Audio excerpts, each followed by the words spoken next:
Hi, good evening. Welcome along to the Transfer Show. Michael Bridge and Rob Dorset here to analyse and dissect the day's top stories. And boy, have we got a lot of top stories.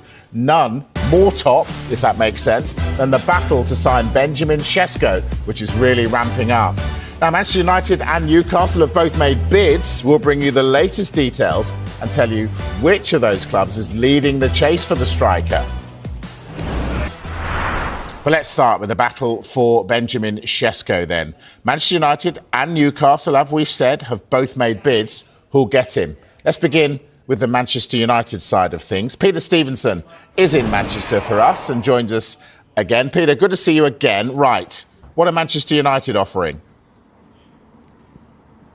Yeah, good evening, Mike. You just wonder whether young Benjamin's going to get much sleep tonight because he's been training alone in Germany while both Newcastle and Manchester United have submitted their bids and now must wait patiently. It's a classic waiting game that we see in the transfer window.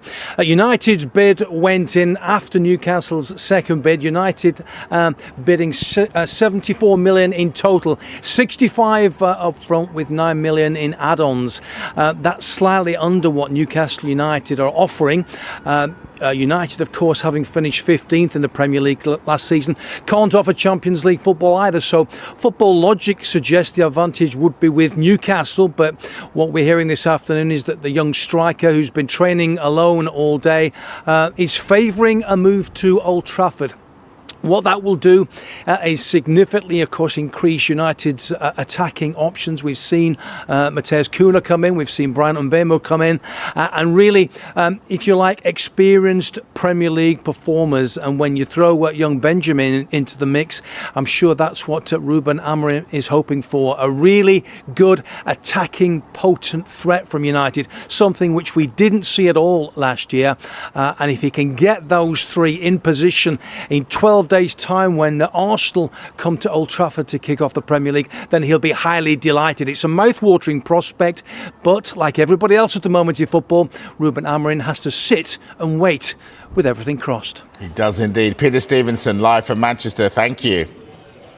So that's the United side of things regarding Sesko. What about Newcastle? Well, our reporter Keith Downey has the latest from there. They made that first bid on Saturday morning that was turned down by Leipzig. They asked them to come back with a different structure, different payment terms. Newcastle did that and more and raised their offer last night to 80 million euros. So around about 70 million pounds plus a potential 10 million pounds in add-ons. So Newcastle's offer is actually 5 million euros more, should I say, than Manchester United's, as one source is telling us, maintains that the player favours a move to Manchester United over Newcastle United, and I think that will be hard, really, really difficult for the people in power here at Newcastle United, who have already seen multiple players slip through their fingers this summer to some of the top clubs in the country, and this looks like it could be another one of those. But worth saying, we've yet to hear back from either of the offers to Leipzig, and we've yet to get clarification from the player. And until that, as far as Newcastle are concerned, their bid is still live and on the table. Right, they both want him. Rob Dorset, who gets him? At the moment, you have to say it looks like Manchester United. The sense I've been getting, and you heard from Peter Stevenson and Keith Downey there, the two men who know better than anybody, the tone that they're giving suspects that Manchester United are winning this race. And the impression I get from the people I've been speaking to is that Sesko has preferred a move to Old Trafford all the way along. And that from RB Leipzig's point of view, they've been waiting for Manchester United to reach the level of bid that Newcastle have made. They haven't quite done it yet. There's still some distance off it, 5-10 million euros, depending on the exact figures. But it's pretty clear that he would rather go to Old Trafford. And I think that leaves Newcastle in a very, very difficult position. Even though they can offer Champions League football, even though they finished so much higher. They finished 5th compared with Manchester United's 15th last season. We know that Manchester United have been in turmoil. Newcastle have been a very steady ship under Eddie Howe. They've been consistently improving.